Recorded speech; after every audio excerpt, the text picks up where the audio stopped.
자, 여러분 이제 좀 휴식을 좀 취하셨나요? 자, 휴식을 좀 취하셨으면 자, 이어서 우리 사회복지 실천 단계 5단계 중에 첫 번째 단계인 우리 접수 및 자료 수집 단계 수업을 이어가도록 하겠습니다. 우리가 지난 시간까지는요, 접수 및 자료 수집 단계에서 접수란 무엇인가에 대한 그 개념에 대해서 배웠고요. 우리 접수 단계에 있어서 과제에 대해서 한번 살펴보았죠. 자, 이번 수업은 이 접수 단계에서 어떤 내용을 접수를 하게 되는지에 대해서 한번 이어서 수업을 진행을 하도록 하겠습니다. 자, 여러분, 우리가 지금까지 이제 접수 단계에 대해서 지금 배우고 있는데요. 우리 접수란 무엇인가? 또 접수 단계에서 우리 사회복지사가 해결해야 될 과제 7가지에 대해서 말씀을 드렸고요. 접수를 하는 데 있어서 우리 사회복지사가 명심해야 될 사안들에 대해서 한번 살펴봤고요. 자, 이번 시간부터는 접수 내용에 대해서 한번 살펴보도록 하겠습니다. 자, 접수 내용 첫 번째는요. 신청자의 기본 정보를 우리가 접수를 해야 됩니다. 이름, 성별, 나이, 주소, 연락처, 학력, 직업, 월소득, 결혼관계, 가족관계 등이 포함되는 우리 클라이언트 그 서비스를 신청하는 사람의 기본 정보를 우리가 수집을 해야 되겠죠. 접수 단계에서 바로 받아야 되겠습니다. 이 접수를 받을 때 있잖아요. 아까 접수를 영어로 뭐라 그랬죠? 인테이크라고 얘기를 했어요. 인테이크. 그래서 인테이크 일지라는 게 있어요. 여러분들 이제 동주민센터라든가 복지관이라든가 어느 곳에 가다 보면 처음부터 이렇게 상담을 하지 않습니다. 자, 처음에 딱 가면 기본적으로 뭐 이름은 뭐고 전화번호는 뭐고 그 주소는 뭐고 또 내가 여기 온 목적은 뭔가 간략하게 이 시트를 줘가지고 이게 작성을 하게 하는 것이 있어요. 이 복지관에도 마찬가지입니다. 요 접수 일지, 그러니까 인테이크 일지를 초기 면접지라고 이렇게 얘기를 하는데요. 초기 면접지 또는 인테이크 일지 뭐 이렇게 표현을 하는데 이 인테이크 일지에 이런 내용들을 이렇게 파악을 할 수 있도록 쓰는 거예요. 그래서 이 접수 단계에서 신청자의 이제 이런 기본 정보를 얻고요. 또 두 번째는 주요 문제가 무엇인지를 우리가 접수 내용에 포함이 돼야 되겠습니다. 클라이언트가 기관을 찾아 접수하게 된 주요 원인인 문제가 뭔지 이게 중요한 거죠. 클라이언트가 갖고 있는 주요 문제를 파악하는 것으로서 문제 확인, 문제 발생 시기, 원인, 또 문제의 지속 과정 등이 기록되어야 하는 거죠. 그래서 접수 일지, 그 인테이크 일지에다가 이렇게 쓸 수 있도록 그래서 주요 문제를 파악할 수 있도록 이렇게 하는 거죠. 기관에 오게 된 이유나 또 사회복지기관에 도움을 요청하게 된 문제는 어떤 것들이 있는지를 확인하는 것이 필요하고요.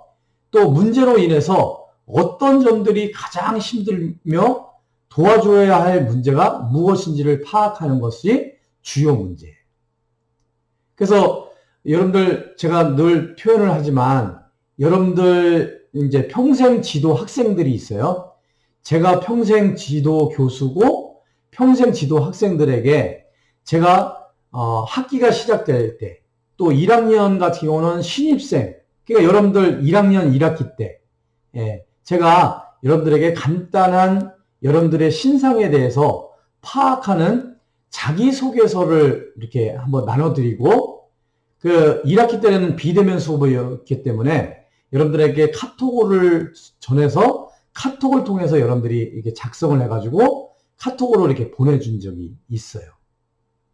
그래서 여러분들이 어떻게 우리 사회복지과에 왔는지, 사회복지과를 지원한 동기가 무엇인지, 또 혹시 교수님한테 하고 싶은 얘기가 있는지, 또 뭐 학교 생활을 하는 데 있어서 애로사항은 없는지, 또 여러분들의 이름, 주소, 생년월일, 뭐 나이가 몇 살 정도 되는지, 대략적인 그런 교수님이 평생 지도 교수지만 사회복지사의 입장이고, 여러분들은 평생 지도 학생이지만 여러분들은 클라이언트의 입장에서 제가 이제 여러분들하고 이렇게 신뢰관계를 가지면서 여러분들 학교 생활을 잘 할 수 있도록, 도울 수 있도록 서비스를 제공하려고 이런 자기소개서를 한번 제가 받아본 기억이 있어요.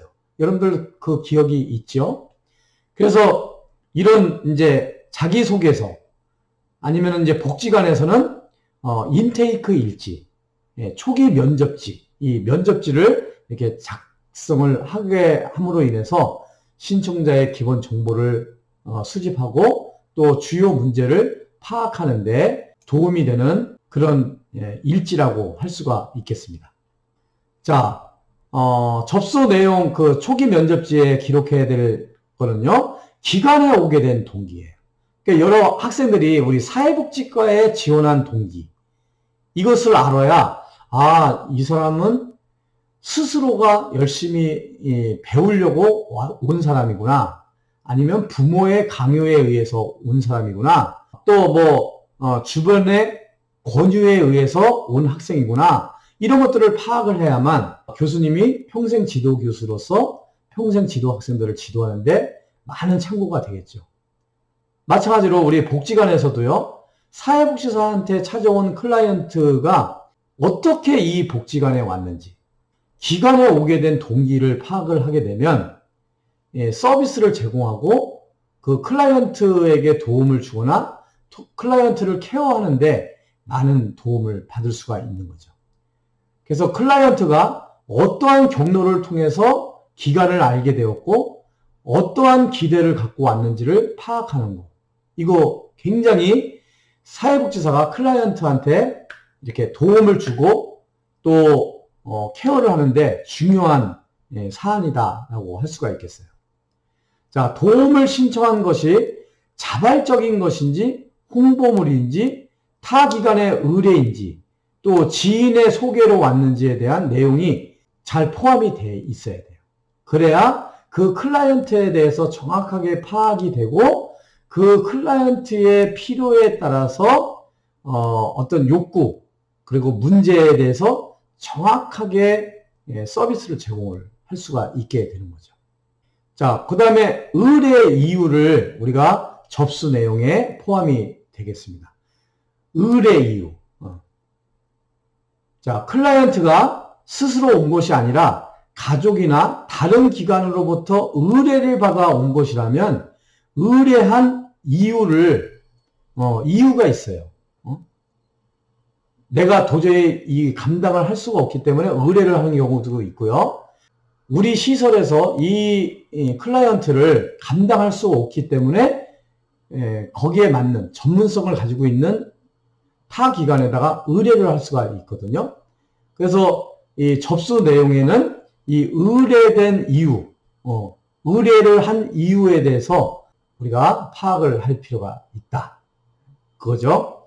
그 다음에 이제 이전에 사회복지 서비스를 받은 경험의 여부와 내용들.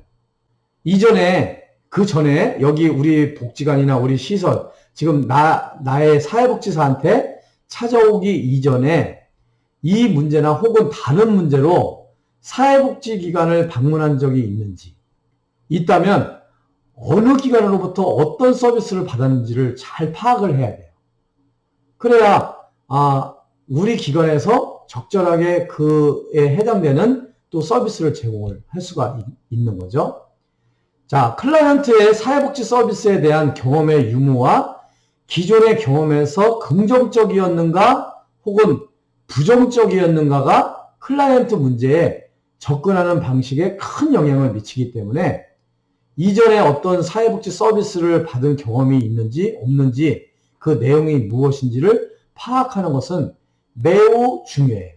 앞으로 이 접수 단계를 넘어서 이제 사정 단계, 또 계획 수립 단계, 또 개입 단계, 평가 및 종결 단계, 이 사회복지 실천 과정에서 이러한 접수 내용들, 지금까지 우리가 쭉 살펴본 이런 내용들을 잘 파악을 해야만 어떤 양질의 서비스를 제공을 하고요. 적재적소에 맞는 그 시기적절한 그 클라이언트의 사회복지 서비스가 제공이 될 수가 있는 거죠. 그러니까 이전 기간에서 굉장히 부정적으로 막 저항을 했는지 아니면 굉장히 수능적으로 잘 했는데 불구하고 또 다른 문제가 발생이 돼서 우리 기관에 찾아오게 된 건지 또 의뢰가 된 건지 이런 것들에 대해서 정확하게 우리가 파악을 해야만 이 사회복지사가 클라이언트에게 제대로 된 사회복지 서비스를 제공을 할 수가 있게 되는 거죠. 그래서 여러분들이 이 부분을 잘 아셔야 되겠습니다.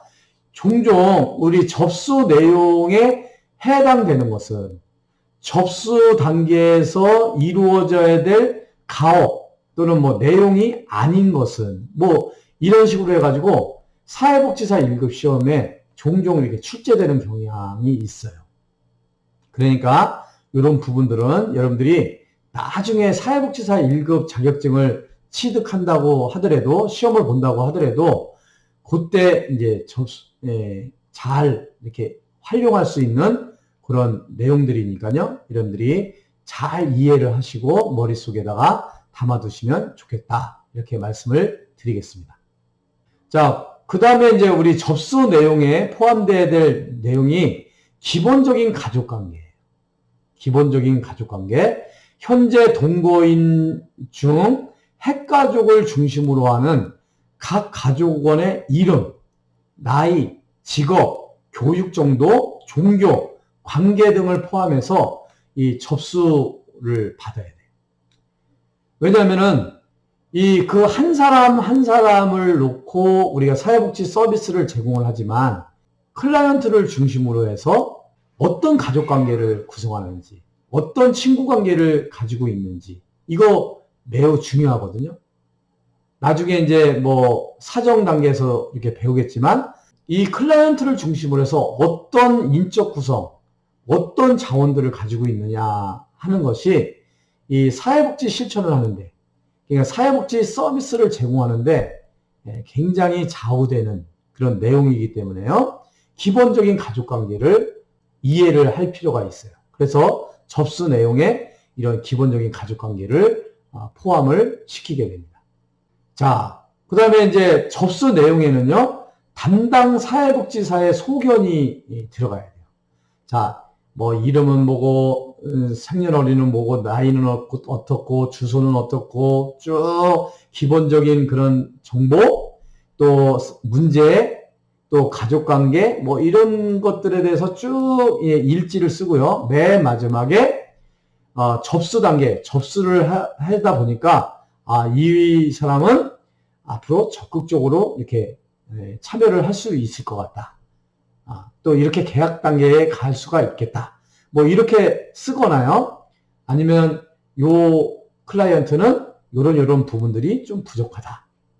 요런 것은 좀 장려를 할 필요가 있다. 주의를 기울일 필요가 있다. 라든가 뭐 이런 담당 사회복지사의 소견이 들어가야 되겠습니다.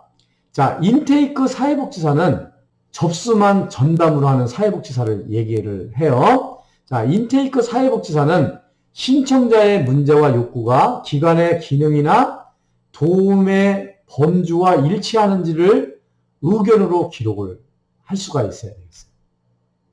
이러한 소견은 차후 클라이언트를 직접 도와줄 사회복지사에게 업무를 인계하는데 도움이 될 수가 있어요. 그렇죠? 그래서 인테이크를 전담으로 하는 사회복지사의 경우에는 이 사회복지사의 소견을 잘 써줘야 다음에 이제 그 직접 케어를 하고 사회복지 개입을 하는 그 클라이언트에 대한 사회복지 담당 사회복지사가 그런 소견을 가지고 케어를 할 수가 있고 사회복지 실천을 행할 수 있기 때문에 담당 사회복지사의 소견은 매우 중요하다라고 할 수가 있겠습니다. 자, 접수가 됐잖아요. 그 다음에 두 번째 우리가 해야 될 것은 참여를 유도하는 거예요. 참여. 클라이언트가 적극적인 참여가 있어야 되겠죠. 이 참여 유도는요, 초기 접수 과정에서 사회복지사는 클라이언트가 자신의 문제 해결이나 욕구 충족을 위해서 적극적으로 참여해야 한다는 점을 인식시켜줘야 돼요. 이게 중요해야죠. 떡을 줄 사람은 굉장히 열정을 가지고 막 떡을 주려고 그러는데 그 떡을 받아 먹어야 될 사람은 별로 그 떡에 대해서 관심이 없어. 그러면 문제가 되는 거죠. 마찬가지로 우리 사회복지사는 막 적극적으로 그 클라이언트의 문제와 그 욕구들이 안타깝고 좀 아쉬워서 좀 도와주려고 하려고 하는데도 불구하고 클라이언트가 그것을 받아들이지 않는다면, 또 참여하지 않는다면 그 사회복지사의 그 열정, 그 노력, 그 지식, 기술은 아무 의미가 없는 거죠. 그래서 클라이언트의 참여 유도는 사회복지사와 클라이언트 간의 긍정적인 관계 형성을 통해서 이루어지게 되고요. 사례에 따라서 초기 접수 단계에 클라이언트가 변화에 대해서 양가 감정을 가질 수 있기 때문에 때때로 저항으로 표출될 수가 있어요. 특히 자발적으로 참여하는 클라이언트는 이런 현상이 없는데 비자발적으로 다른 기관이나 타인에 의해서 본인은 오고 싶지 않았지만 타인에 의해서, 타 기관에 의해서 의뢰된 이 비자발적인 클라이언트에 있어서는 이 참여 유도가 아주 필수적인 요건이다라고 할 수가 있겠죠. 그래서 통상 이 비자발적인 클라이언트가 취하는 태도는 저항이에요, 저항. 그래서 지난번에 이제 저항 다루기에 대해서도 말씀을 좀 드렸지만 이 저항을 하잖아요. 거부하는 거죠. 그러면은 제대로 사회복지 실천이 이루어질 수가 없겠죠. 그래서 클라이언트의 저항을 다루기 위해서는 사회복지사가 클라이언트의 부정적인 감정을 민감하게 인식하고요. 감정이입이나 수용적 태도, 때로는 조심스러운 직면을 통하여 이를 해결할 수 있도록 해야 돼요. 이게 우리가 참여를 유도하는 방법이다라고 할 수가 있겠습니다. 더불어서 성공적인 원조 활동의 필수 요소는요, 그 문제를 해결하기 위한 클라이언트의 동기화에 달려 있으므로 클라이언트가 적극적으로 변화 과정에 참여할 수 있도록 동기화하는 것이 무엇보다도 중요해요. 아까 우리가 접수 단계에서 우리 반드시 수행해야 될, 해결해야 될 과제에서 클라이언트를 동기화시켜야 된다 이렇게 말씀을 드렸잖아요. 이 동기화시키는 게 굉장히 중요해요. 그 참여를 유도한다는 것은 참여를 동기화시킨다라는 의미와 별반 차이가 없을 정도로 이 참여가 돼야만 우리가 사회복지 실천을 잘 할 수가 있는 거죠. 그래서 이 접수 단계에 있어서 이 참여 유도는 매우 중요한 단계다. 이렇게 말씀을 드릴 수가 있겠습니다. 이제 우리 다음은요, 자료 수집 단계예요. 자료 수집 단계. 이 자료 수집 단계는 여러분들 별도로 접수 단계, 자료 수집 단계 이렇게 다르게 얘기하는 것이 아니라 접수 및 자료 수집 단계가 1단계인데요. 그 1단계를 굳이 2단계로 나눈다면 접수 단계와 자료 수집 단계 이렇게 두 가지 단계로 나눌 수가 있다. 근데 우리가 사회복지 실천 과정의 5단계 이렇게 얘기하면 첫 번째 단계는 접수 및 자료 수집 단계다. 이렇게 말씀을 드릴 수가 있어요. 자, 우리가 이제 접수 및 자료 수집 단계. 자, 1단계에 대해서 배우고 있는데요. 자, 지금까지는 접수 단계에 대해서 말씀을 드렸고요. 자, 지금부터는 자료 수집에 대해서 한번 살펴보도록 하겠습니다. 자, 자료 수집이란 무엇일까요? 자료 수집은 클라이언트의 문제를 이해하고 분석하고 문제를 해결하는 데 필요한 자료를 모으는 것을 자료 수집이다라고 합니다. 그러니까 어떻게 보면 접수 단계, 자료 수집 이게 따로따로 이루어지는 게 아니라요. 접수와 자료 수집은 동시에 이루어지는 거예요. 아까 접수 내용 쭉 봤죠? 이 접수 내용이 곧 자료 수집이에요. 그러니까 접수와 자료 수집은 동시적으로 이루어지는 거다. 예, 구분 동작으로 한다면 접수 단계, 자료 수집 단계 이렇게 얘기를 하지만 연속으로 표현을 한다면 접수 및 자료 수집 단계 이렇게 얘기를 하는 거죠. 그래서 접수와 동시에 어떤 그 문제를 이해하고 분석하고 문제를 해결하는 데 필요한 자료를 모으는 거예요.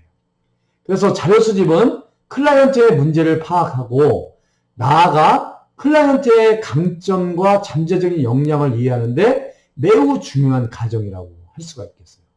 그래서 이 자료 수집은 단순히 어떤 문제만을 파악을 하는 게 아니라요.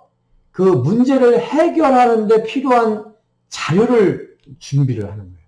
어떤 자원들이 있는지, 어떤 가족들이 있는지, 어떤 친구들이 있는지, 어떤 주변 환경들이 있는지를 파악하는 거예요. 그런 자료들을 모으는 거죠. 그래서 수집된 자료를 바탕으로 해서 이제 사정을 하게 되거든요. 그래서 두 번째 단계가 사정이에요. 영어로 말하면 assessment. 이 사정을 하게 되는데 자료 수집이 사정에 선행되어 이루어져야 할 것으로 보이지만 실제 자료 수집과 사정은 거의 동시에 반복적으로 이루어진다라고 할 수가 있겠어요. 자, 쉽게 말하면요. 접수와 동시에 자료 수집이 이루어지고 자료 수집이 이루어지면서 사정 단계, 두 번째 단계 사정이 이루어져요. 이게 사정이 이루어지면서 자료 수집이 또 이루어지고요. 그래서 어떻게 보면 연속적으로 이루어지는 이 단계를 의미하고 있습니다. 그래서 이 자료 수집이라는 것은 매우 중요해요. 사회복지사는 자료를 수집하면서 문제를 분석하고 분석 과정에서 필요한 정보를 또 수집을 하게 됩니다. 이게 자료 수집이라고 할 수가 있겠어요. 자, 자료 수집에 대해서 여러분들에게 설명을 드렸어요. 자, 그러면 자료 수집의 내용, 자료 수집을 한다는데 어떤 자료를 수집을 할까요? 이 자료 수집에 대한 내용에 대해서 한번 살펴볼게요. 자, 첫 번째는요. 접수 시 클라이언트에 대한 기본적인 정보예요.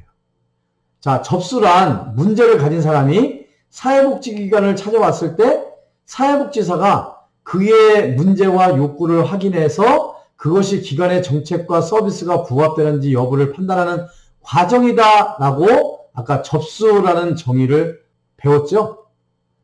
서비스 제공 여부를 결정하고 앞으로 진행될 전문적 관계 영상을 결정하는 중요한 자료 수집을 하게 되는 단계를 접수라고 얘기를 해요. 그래서 이 접수를 할 때 클라이언트에 대한 기본적인 정보를 다 수집을 했어요. 그죠? 아까 접수의 내용, 그 내용에 포함될 사안에 대해서 한번 말씀을 드렸잖아요. 이 기본적인 정보를 얻어내죠. 그 다음에 두 번째, 문제에 대한 깊이 있는 정보를 우리가 자료 수집을 하게 됩니다. 자, 문제에 영향을 미친 요인과 문제를 지속시키거나 악화시키는 요인에 대한 문제를 개인적, 환경적 측면에서 찾아보는 거예요. 이게 자료 수집 내용이다라고 할 수가 있겠어요. 자, 세 번째는요, 개인력이에요. 개인력. 개인의 역사. 클라이언트가 살아온 역사로 여기에는 영유아기, 학령기, 청소년기, 성인기, 노인기 등의 인간의 생활주기에 따른 인간관계, 생활사건, 클라이언트의 감정 등이 포함되는 그런 개인력. 모든 사람들은 다 개인의 역사를 가지고 있죠. 특히 클라이언트에게 우리가 정확한 사회복지 서비스를 제공하기 위해서는 클라이언트의 개인의 역사, 영아기부터 시작해서 노인이면 노인기까지 쭉 그 인간의 생애 주기별로 이루어졌던 인간관계라든가 이 생활 속에서 어떤 사건, 그 스토리, 라이프 스토리, 삶의 이야기 이런 것들을 다 수집을 하는 거죠. 그랬을 때 나중에 사회복지 서비스를 제공할 때 많은 도움을 줄 수 있는 그런 근거가 될 수가 있다라고 할 수가 있겠습니다. 자, 우리가 자료 수집 내용 중에서요, 가족력이 있어요. 가족력. 이것은 가족의 역사를 얘기해요. 가족의 역사. 이 가족의 역사, 가족력이라고 그랬는데요. 이 가족력은 원가족의 가족 상황과 가족관계, 또 현재의 가족 구성, 또 가족관계 등이 포함되는 이 가족력을 우리가 쭉 자료를 수집을 할 필요가 있어요. 자, 원가족은 원래 가족이에요. 그러니까 부모님, 자녀. 근데 이것이 뭐 이혼을 했거나 또 분가를 했거나 결혼을 했거나 그러면 이제 떨어지죠. 또 새로운 가족을 만들게 되는 거죠. 자, 클라이언트에게 어떤 이제 서비스를 제공할 것이냐 하는 데 있어서 그 클라이언트의 어떤 개인력도 참 굉장히 중요하지만 필요에 따라서는 그 가족력이 굉장히 참 중요한 항목이라고 할 수가 있겠어요. 그래서 우리가 가족력을 우리가 자료 수집을 하게 됩니다. 자, 다섯 번째는요, 클라이언트의 기능에 대해서 우리가 자료 수집을 할 필요가 있어요. 자, 클라이언트가 제대로 기능을 하고 있는지, 자, 지적 기능, 또 정서적 기능, 또 신체적 기능, 또 행동적 기능, 또 대인관계의 기능, 또 업무 능력, 문제 해결 능력 등이 포함된 그 클라이언트가 할 수 있는 그런 능력, 기능, 역할에 대해서 우리가 자료 수집을 할 필요가 있겠죠. 그래야 이 클라이언트의 능력, 기능, 역할에 대해서 알아야 그걸 참고로 해서 그 클라이언트한테 적절한 사회복지 서비스를 제공을 할 수가 있게 되는 것입니다. 자, 그 다음에 이제 클라이언트의 자원을 우리가 자료를 수집을 해야 돼요. 현재 이용하고 있는 서비스는 어떤 서비스를 받고 있는지, 이것을 파악을 하고요. 활용 가능한 자원 등에 대해서, 우리가 자료 수집을 할 필요가 있어요. 이 활용 가능한 자원, 이 자원에는 인적 자원이 있죠. 또 물적 자원이 있어요. 인적 자원은 사람, 뭐 가족이 될 수도 있고요. 친구가 될 수도 있고 이웃이 될 수가 있고요. 선생님이 될 수도 있고 교수님이 될 수도 있고 어떤 그 활용 가능한 인적 자원에 대해서 파악을 할 필요가 있고요. 또 물적 자원은 뭐 복지관이 될 수도 있고 주민센터도 될 수도 있고요. 아니면 돈이 될 수도 있고요. 뭐 자가용이 될 수도 있고 뭐 이런 물적 자원, 활용 가능한 물적 자원이 무엇인지 이런 자료 수집을 할 필요가 있겠습니다. 자, 그 다음에 이제 클라이언트의 한계, 클라이언트가 한계가 무엇인가, 또 장점은 무엇인가, 동기는 무엇인가, 이것을 우리가 자료 수집을 할 필요가 있어요. 자, 문제를 해결하는 데 있어서 클라이언트 개인 혹은 클라이언트를 둘러싼 환경 속에 있는 한계, 제한되는 거죠. 장점은 무엇인지, 동기 등에 대해서 정보가 파악을 할 필요가 있어요. 자료 수집을 할 필요가 있는 것이죠. 자료 수집의 내용을 말씀을 드릴 수가 있겠습니다. 자, 이렇게 해서 자료 수집의 내용 7가지에 대해서 말씀을 드렸어요. 그래서 이런 자료 수집의 내용 여러분들이 잘 이해를 하시면요. 앞으로 사회복지 실천 현장에서도 많은 도움을 받을 수 있으리라 이렇게 생각이 됩니다. 자, 그러면은 자료를 수집하는 그 내용 7가지를 말씀을 드렸는데요. 자료를 얻기 위한 주요 정보원은 뭘까요? 자료를 얻기 위한 주요 정보원. 첫 번째는요. 클라이언트의 진술을 통해서 우리가 자료를 수집을 할 수가 있겠어요. 자, 클라이언트와의 개별 면접을 통해서 정보를 수집을 할 수가 있겠습니다. 클라이언트의 문제에 대한 서술적 묘사라든가 문제에 대한 느낌, 또 문제를 해결하기 위한 개인적인 자원, 또 문제를 해결하기 위한 노력, 또 문제의 역사, 또 문제 원인에 대한 견해 등에 대해서 의견을 한번 들어보는 거예요. 예, 쭉 한번 클라이언트의 면접을 통해서 클라이언트의 진술을 쭉 들어보면 그 진술을 통해서 자료를 수집을 할 수가 있게 되는 거죠. 자, 두 번째는요, 클라이언트의 비언어적 행동의 관찰이에요. 자, 우리가 지난 시간에 면접에 대한 이해, 이 과목을 배웠죠. 이 챕터를 배웠죠. 면접에 관한 이해에서 우리 면접 기술 첫 번째가 관찰 기술이었죠. 이 관찰은 기술이에요, 기술. 특히 언어적 의사소통, 비언어적 의사소통 중에서 비언어적 표현에 대한 관찰. 이 관찰을 통해서 우리가 자료를 수집을 할 수가 있다라는 거죠. 자, 초기 단계에서 클라이언트는 직접적인 구두 보고와 더불어 사회복지사와 면접 과정 자체에 대해서 각 개인들 특유의 방식으로 행동을 하고 반응을 하게 돼요. 이렇게 행동을 관찰을 해보면 이 사람에 대한 그 자료를 수집을 할 수가 있겠죠. 그래서 클라이언트의 언어적 표현뿐만 아니라 비언어적인 행동, 즉 클라이언트의 분노, 또 당혹, 두려움, 떨림, 몸짓, 자세, 얼굴 표정, 옷차림과 외모, 손과 팔 등의 몸동작, 또 눈맞춤, 목소리 톤 등은 경우에 따라서 클라이언트의 사고와 감정을 더 정확하게 판단할 수 있기 때문에 사회복지사는 세밀하게 관찰하고 클라이언트의 비언어적 행동까지도 읽을 수 있는 능력을 갖춰야 돼요. 이것은 지난번에 교수님이 면접에 관한 이해 부분에서 관찰 기술에서 여러 번 강조를 했어요. 이 비언어적인 행동에 대한 관찰을 하게 되면 클라이언트를 정확하게 이해를 할 수가 있고요. 우리 사회복지사들은 이 비언어적인 행동, 뭐 표정이라든가 자세라든가 태도라든가 어떤 눈맞춤 이런 것들에 대해서 잘 관찰을 할 수 있는 그런 능력을 자꾸만 키워나갈 수 있도록 해야 되겠습니다.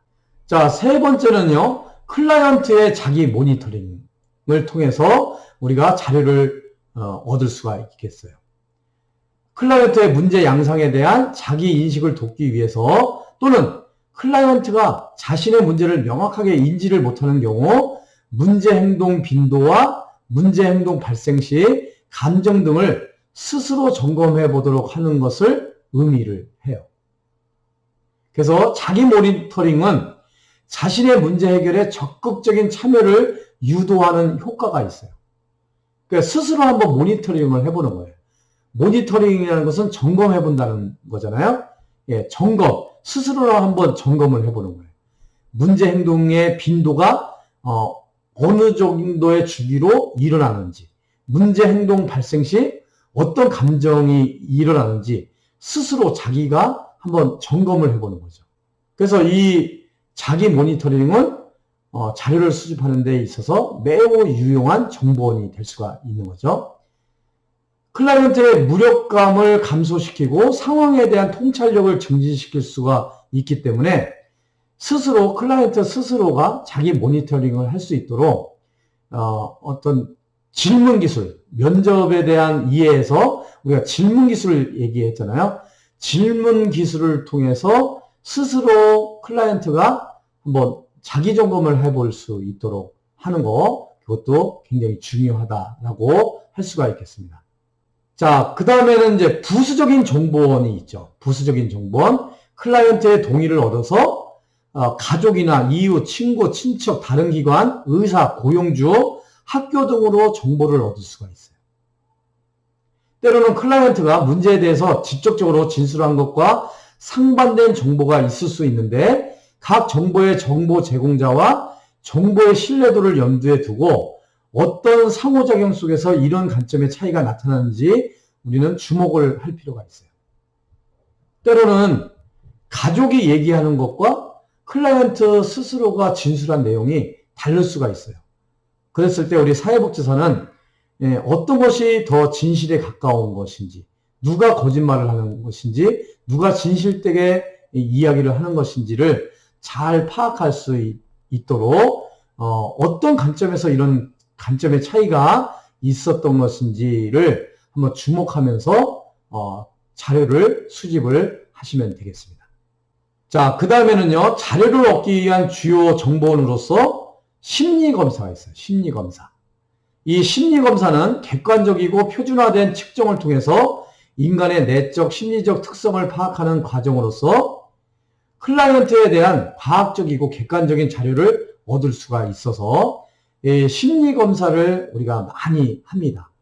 그 최근 임상사회복지사가 활용하는 검사지로서요. 여러분들도 많이 해보셨을 거예요. MBTI, MMPI, 사회성숙도, 결혼만족도, 또 가족관계의 친밀도, 자아존중감, 또 우울증 척도, 뭐 이런 것들이 다 심리검사에 속하거든요. 그래서 이제 우리가 일반적으로 이제 이런 심리검사는 어떤 객관적이고 표준화된 측정 도구이기 때문에요. 이런 심리검사를 통해서 그 클라이언트에 대한 정보를 또 자료를 수집하는 경우들이 많이 있습니다. 이건 참고를 하시고요. 그 다음에 이제 클라이언트가 작성한 양식을 통해서 우리가 자료를 수집을 할 수가 있겠습니다. 아까 초기 면접지 말씀을 드렸죠. 인테이크 일지. 이 초기 면접지에 클라이언트가 직접 썼죠. 이름, 성별, 나이, 직업, 주소, 전화번호, 그리고 문제에 대한 서술, 또 가족 구성원 등을 작성을 했죠. 그런 것을 통해서 우리가 자료를 수집을 한다. 이러한 정보는 종종 클라이언트로 하여금 일정한 양식에 기재함으로써 가장 효과적으로 수집될 수가 있어요. 그래서 교수님이 평생 지도 교수로서 여러분들에게 평생 지도 학생들에게 1차적으로 비대면 수업을 하게 되니까 만나지를 못하니까 카톡으로 문서를 보내서 거기다가 기재를 하게 하고 제가 받아서 그걸 딱 읽어보면 그 학생에 대해서 전체적으로 이렇게 파악이 되는 거죠. 애로사항은 뭔지, 어떻게 성장했는지, 학교 생활은 어땠는지, 또 사회복지과의 지원 동기는 어땠는지 이런 걸 알 수 있듯이 이 클라이언트도 마찬가지로 초기 면접지에 이런 내용들을 씀으로 인해서 어떤 일정한 양식을 기재함으로써 아주 가장 효과적으로 자료를 수집하는 그런 양식이라고 할 수가 있겠습니다. 자, 그 다음에 이제 중요한 사람과의 상호작용 및 가정 방문을 통해서 우리가 정보를 자료를 수집을 할 수 있다라는 거죠. 클라이언트와 그의 삶의 중요한 사람과의 상호작용을 관찰하고요. 또 가족 구성원이나 가까운 친척, 동료, 친구, 이웃 등 클라이언트의 생활에 유의미한 영향을 미치는 사람으로부터 많은 정보를 수집을 할 수가 있어요. 특히 가정 방문 시에는 면접실에서 보이는 태도와 달리 자연스러운 클라이언트의 행동과 상호작용을 볼 수 있고요. 그의 문제에 미친 환경적 영향을 더 잘 파악할 수가 있게 됩니다. 그래서 이런 중요한 사람들과의 상호작용, 또 가정 방문을 통해서 자료를 수립을 할 수가 있고요. 자, 마지막으로 직접 상호작용하면서 느끼는 사회복지사의 감정을 통해서 자료 수집을 할 수가 있어요. 클라이언트가 사회복지사와 상호작용하는 패턴은 그가 다른 사람과 어떻게 상호작용하는지에 대한 실마리를 제공할 수가 있죠. 그래서 평소 클라이언트의 대인관계 패턴과 의사소통 유형, 또 숨겨진 내면의 감정, 중요한 타인과의 관계에 대한 정보 등을 이를 통해서 수집을 하게 되는 거죠.